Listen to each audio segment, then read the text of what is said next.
একটি মসজিদের ভিতরে দুনিয়াবি আলোচনা হয়। এখন দেখেন কয় পার্সেন্ট মসজিদ দুনিয়াবি আলাপ আলোচনা ছাড়া? প্রত্যেকটা মসজিদে দুনিয়াবি আলাপ আলোচনা দিয়া ভরপুর হয়ে গেছে।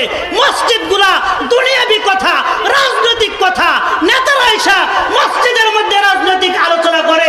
এরকম ভাবে রাজনীতিবিদরা মসজিদে এসে রাজনৈতিক আলোচনা করে।